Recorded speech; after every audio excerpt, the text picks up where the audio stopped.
Angel Ribo, welcome to the Human Capital Innovations Podcast. Thank you very much for having me, Jonathan. Yeah, it's a pleasure. I'm excited to have this conversation with you today, where we'll be exploring common leadership mistakes, the blind spots that corporate leaders and CEOs often have, and how they can pivot in times of crisis. You join us from Texas. Of course, I'm here in Utah. It's always a pleasure to connect with people from around the country and around the world, and I appreciate you joining us today. As we get started, I wanted to share Angel's bio with everybody. Angel Ribo, known as the CEO Confidant, is an influencer, LinkedIn strategist, international TV host, public speaker, CEO consultant, board member, and philanthropist. In the last 21 years, Angel has helped more than 1,500 CEOs in 33 different countries to accelerate the growth of their businesses. He was born in Barcelona, and he has lived in 8 countries and speaks 5 languages. Established entrepreneurs and corporate CEOs hire Angel to bridge the gap globally for expansion and exposure to grow their businesses. Angel sits on the board of the Evolutionary Business Council, an organization with more than 350 global transformational leaders with a combined reach of well over 600 million people. Angel is based in Texas, and early in 2017, he launched his international foundation, Wisdom for Kids, and he has helped more than 1,000 underprivileged kids in Latin America become entrepreneurs using their local resources. See Angel Ribo on all of his social media outlets. And I'm, again, really excited to talk with you today. Angel, is there anything else you would like to share with listeners by way of background or personal context before we launch into the conversation today? No, well, thank you very much for taking so much time to read my bio. Maybe to say something which is not there, but it's who I am really, and I consider myself to be the connector of the unconnected. I consider myself someone who is able, or who's here in this, day and time to really help people that are unconnected today to get connected. Yeah, I love that. I think we need more of that. We need more bridge builders. We need more connectors in this ever increasingly messy and complicated world. We just need those connections. We need more people we can lean on and rely on. And so the work that you're doing is wonderful. Thank you. And it's amazing the reach that you've had over the course of your career, the number of executives and CEOs you've had the opportunity to coach and mentor and consult with. And I really think that's where it's at in terms of making a broad impact, when we can influence leaders who in turn can then reach out and influence their organizations. The impact can be incredible.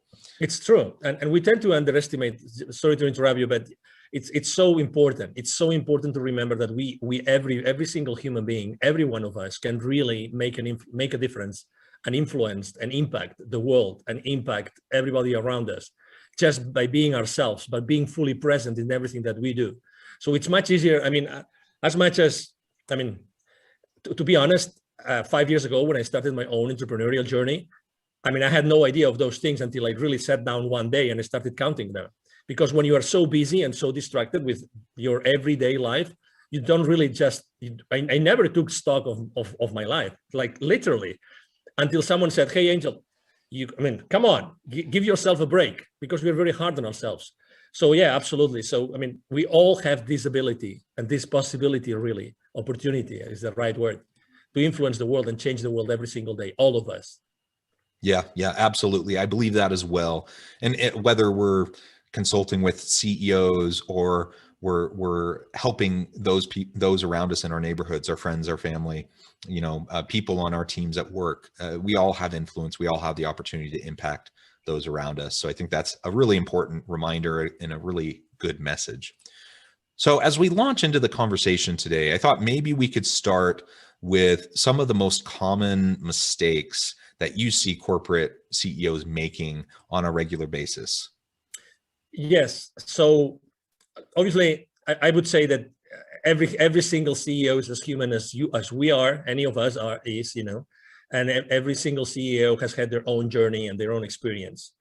So at the end of the day, maybe the only difference between we mortals and ourselves, between themselves and ourselves, is that they have a larger area of responsibility. Okay, they're responsible for millions, probably millions or billions of dollars, right? They have a large teams in general, right?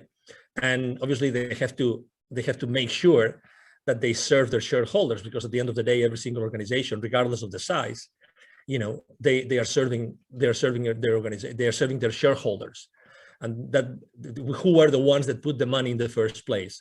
So they own themselves to the board, who is making sure that consistently those shareholders receive this value. So the first blind spot I would like to say, because I like to ask questions, the same as you. I like to ask a lot of questions. I like to launch a lot of surveys, and I always ask, what's the most difficult, what's the most important challenge you have in your company right now? And I kept on doing this last year, 2020. I kept on doing this. Why am I mentioning this? Is because consistently, I always find that the number one area of concern is their teams, is the people around them. Because there's this gap, typically between the board and the CEO, they're pretty aligned, but there's this gap between the CEO and the rest of the C-suite. And there's a big, massive gap between the C-suite and the rest of the company, regardless of the size. And this is one of the most important blind spots. And how does that translate, let's say downstream into the rest of the organization? Is that really the rest of the, employees or the rest of the team are not really fully aware of the financial implications of those business decisions. What does that mean?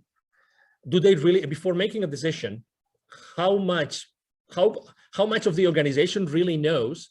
How is that going to be going up, crawling up in the organization and actually adding equity to that corporation? That sounds like a little bit weird, but it's in reality, every single employee should be fully aligned. Every single employee should be fully aligned, so that every single business decision that they make should be made in a way in which the equity of the company increases. Okay. And I have to say that there's this misunderstanding, or let's say, contrary to common belief, that profits are bad, and the larger the corporation. And as you know, I'm the same as you. I love to build bridges as opposed to burning them. But the reality is that profits by themselves are not bad, because this organization exists because someone risked their money at some point, right? So I would say, if you can make some sort of judgment, you can maybe judge about what are those profits being used for, right? So aligning the entire organization in order to make sure that they are fully aware of the financial implications of the business decisions, that obviously they know how to do this, because it's easy to say it, but how do you actually have an organization that are fully aware to do that? And the best organizations last year, they kept on investing in their employees. The best organizations last year, regardless of the industry, regardless of the geography, the best companies out there and the best CEOs, what they did is they kept on investing in their employees to make sure that this engagement, which is typically criticized, again, something else that is every single, 76% of employees in the US are not engaged. Well, I mean, I don't know if I'm not sure if it's 76%. It's a large amount of them, but still, the best CEOs last year kept on investing in their employees, trained their employees so that they were more aligned with the organizations, and they therefore, the rest of the C-suite team and themselves could keep those employees accountable, because it's not fair to keep them accountable if you have not given them the right tools. Make sense? Yeah, absolutely. And I think one of the reasons why that is probably the case from this previous year, in the times of turmoil, the pandemic, companies are adjusting and having to pivot on a dime, just in order to stay afloat and to stay open and to not lay off all their people. And so in order to do that, it required a heightened level of transparency and openness and a showing of genuine care and empathy. And I think the seriousness of the situation and the speed at which we were all of us were thrust into it, I think lended itself to many organizations and many leaders really stepping up to the challenge to focus on their people. Now, there were others that didn't, clearly, and it wasn't a universal success. But that's what I've been hearing as I've been talking to people over this past year as well. And that's good to hear. The question then becomes, in my mind, because I believe what you're saying, and I agree with it. I think it's important to be able to communicate the reasons behind the decisions. We have to communicate the why. The question is, why so often does that not occur? Why aren't we more transparent and open as executives within an organization so that the information and the why can reach its way downstream? Because that's been my observation consistently over time as well, is that the vast majority of employees down the line, they don't know, they don't have any clue as to the reasoning behind strategic decisions that are made, especially when they're really difficult decisions. And when there's a lack of communication, employees fill in the gaps. They just start making stuff up. And usually it's not particularly, generous towards leadership, right? Yes, obviously, I believe that genuinely every single business leader wants to do good and wants to be good, not only with themselves, but also for with their organizations. Okay, so I'm going to take that as a starting point of this to answer your question.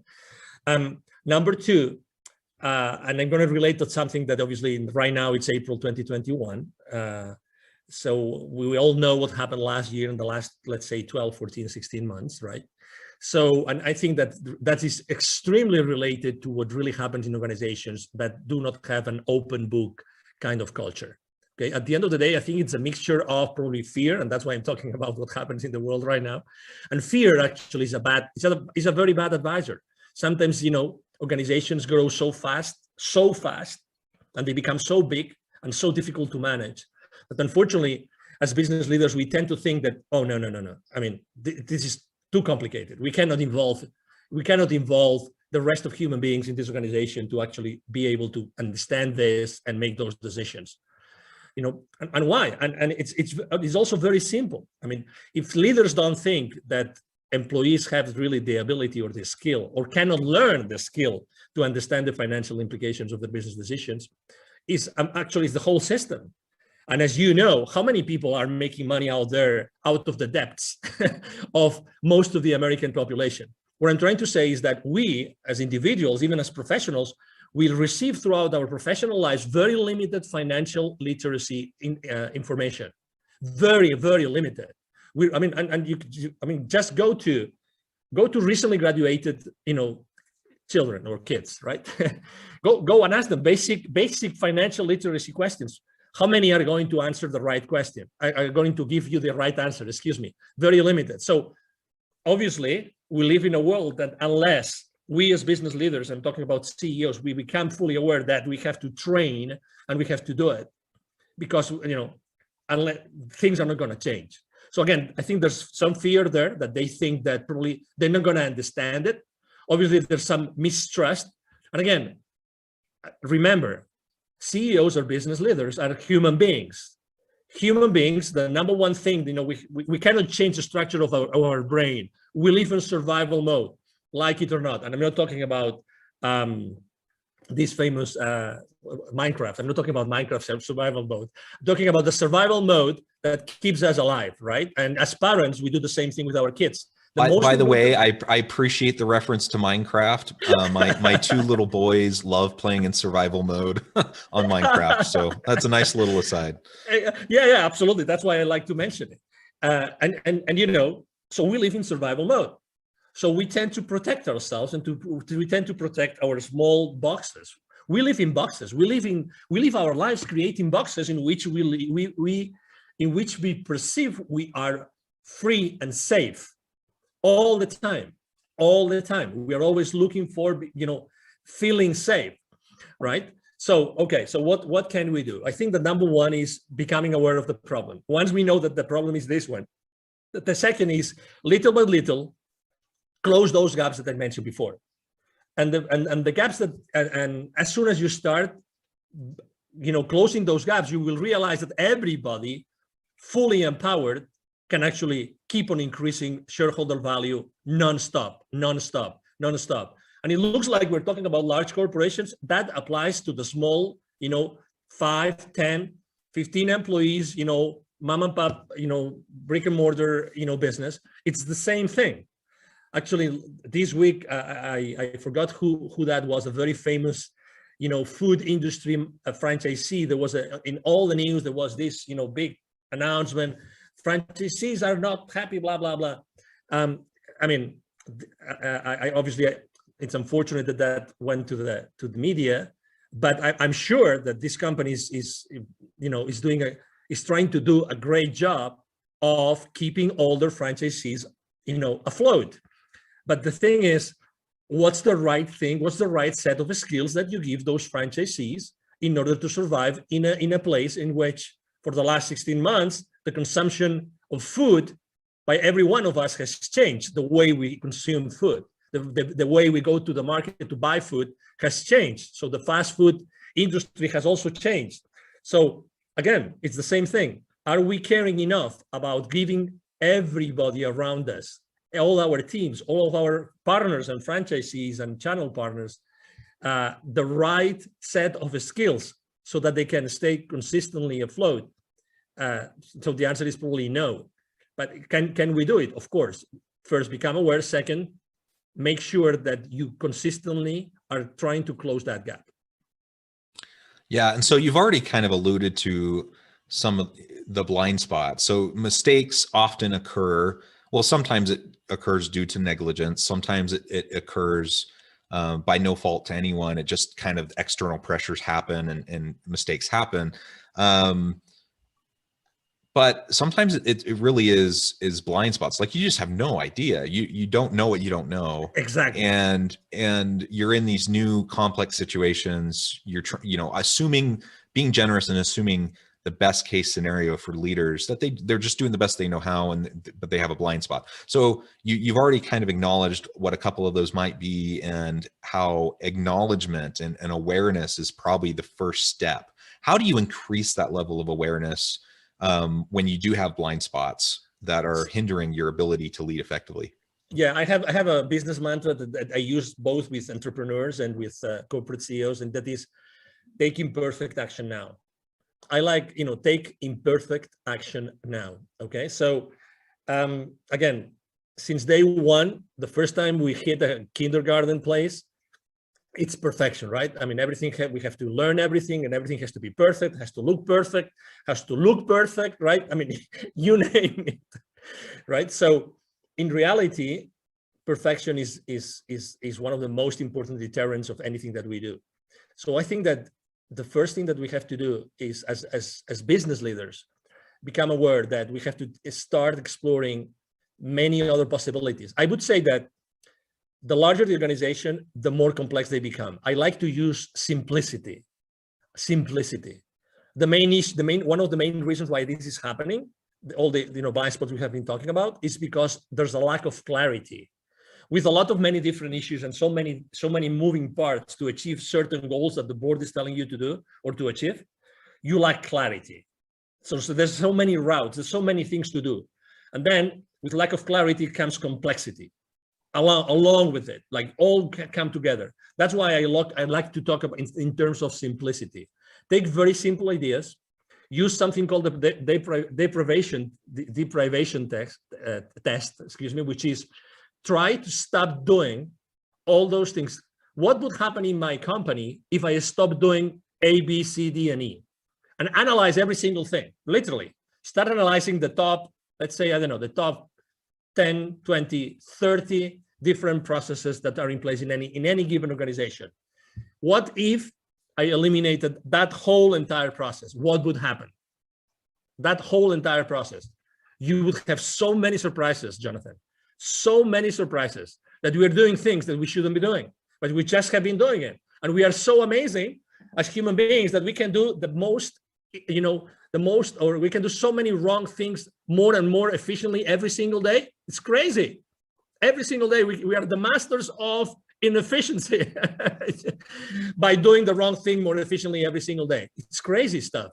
But that's, again, it's human beings. It's survival mode, So that's what I found every single day. That's why simplicity and immediately taking action and becoming aware of those things that really are not adding enough value.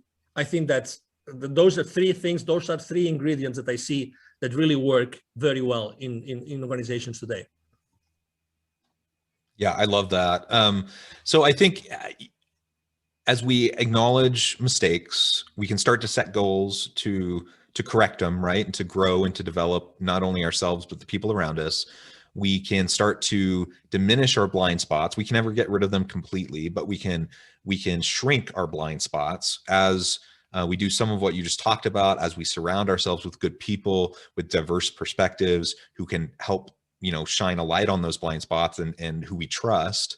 And then as we get to that point where we start to diminish those blind spots, it does allow us to have a better chance at making the adjustments necessary to respond to these external pressures that we might be facing that might be negatively hurting the business. So let's, in our last few minutes, let's talk a little bit more about how we pivot during times of crisis, and ultimately with the goal of helping the organization to stay strong and sustainable. Yeah, I will start from small, and then I will grow to large organizations. Typically, I think that every single entrepreneur out there had to adapt to what happened in the last, again, 14, 16 months, right? Almost everybody had to pivot in some way. And the way we did it is, I always talk about 4 different things when someone wants or needs to pivot. Number 1 is, what are you really enthusiastic about? What's your passion? That's number 1. Number 2, it's what you are an expert on. What your organization or what yourself, you are really good in doing, and everybody out there acknowledges that you're really good in doing that. Number 3 would be, what is the market really wanting right now? What is the market really wanting? And number 4 is the market willing to pay for that? Those are the 4 things I always consider when I talk about pivoting. All those 4 things have to be considered. If you are an entrepreneur, the passion part plays a more important role, just because you are, let's say, you're closer to, when the rubber hits the road, right? You are much closer to making decisions, and those decisions transpire to smaller organizations faster, right? But when there are larger organizations, basically, exactly what your expertise is, and that's the main thing. That's the main thing that happened last year, right? And I'm not going to talk about declining revenues in most of the industries, but I'm going to talk about how last year the markets changed. The markets changed. So what do the markets needed last year, and what do the markets wanted last year? And that's the most important thing. And as you probably remember, large corporations like automotive companies suddenly started to manufacture ventilators. You will remember that in the beginning of 2020. So this is a good example. So the best way to do it is actually, exactly what you're good at. Exactly what your expertise is. Analyze what the market you think needs or wants at this point in time, because these are 2 different things, right? And then start immediately taking imperfect action and knowing if you can use the resources and the expertise that you have in place already built in the company, if you can offer it to the new market that is being created, or with the new needs that the market already exists, right? Obviously, that means business development last year changed a lot. You reached out to your clients and said, hey, how can I serve you better? I remember I myself was working for a large corporation 2008, 2009, and actually was one of the most successful years for me ever in the part of the business that I was dealing with in that particular company. You know why? Because we fully engaged like never before our client base. That's what we did. We reached out to them and we said, hey, we know you're suffering. How can we help? What's the number, and what's the best thing we could do for you today, knowing that it's going to be hard for everybody? What can we do right now? And I remember all my distribution channels working heavily day and night, just providing this additional need that our clients needed at that point in time. Again, it's giving the value that the market needs, doing the best that you can do, and the thing that they're an expert on. Yeah. Those are great questions to be asking as we think about how to pivot and the strategy around that, and focusing on your channels, focusing on your customers, focusing on the value you bring to the market is always important. The other thing that you've said multiple times today that I think is really worth spotlighting is this idea that we need to move forward. We need to take a step into the darkness. We need to act, even if it's not perfect. And, taking a shotgun approach, before planning is not what we're talking about. But you plan, you're thoughtful, you're careful, and you act. And as long as you have built-in mechanisms to iterate, so you can learn, you have feedback loops and you can learn as you go, then the action becomes an opportunity for learning. And even if things don't work, you've learned, you refine, you iterate, now you keep acting, and you can build the plane while you're flying it, so to speak. And I think that's a really important reminder and a good lesson for people, especially those who might have perfectionistic tendencies. Angel, it has been a real pleasure talking with you today. I really appreciate your insights. The time has flown by. Before we close, I did want to give you a chance to share with listeners how they can get connected with you, find out more about your business, and then give us the final word on the topic for today. Thank you. Well, thank you very much. I mean, we are right now. It's it's April 2021, as I said before. The first thing I would like to say is obviously the easiest way to connect with me, as you will see if you go online. I'm on all the social media outlets. I am actually publishing content every single day, and I keep on building those bridges that have been burned for the last for the last month, because I think that that's something that we all have to do. The easiest way to reach out to me, I'm going to give my direct email address, which is Angel, ANGEL, @angelribo.com. Ribo is my last name, and it's spelled like R-I-B as in boy, O, Angel @angelribo.com. And the last thing I would like to say is, even if sometimes it looks like we are stuck, it looks like we cannot move forward. That doesn't matter if you are, if you're a large corporation or if you are a small entrepreneur. What I would like to tell you is that, every single day we have the opportunity to discover how infinitely powerful we are, all of us. And there's really out there, there's gonna be always customers that only us we can serve with ourselves and or with our organizations. Only us we can do, or we can serve with our products and with our services. So just go out there, take imperfect action, receive that market feedback, and keep on course correcting whenever necessary. And obviously, thank you very much, Jonathan, for having me here today. And thank you to the audience that has been watching or listening to us. Wonderful. Thank you, Angel. It has been a real pleasure. I encourage listeners to reach out, get connected, find out more about what he can do for you. And as always, I hope we can all stay healthy and safe, that you can find meaning and purpose at work each and every day. And I hope you all have a great week.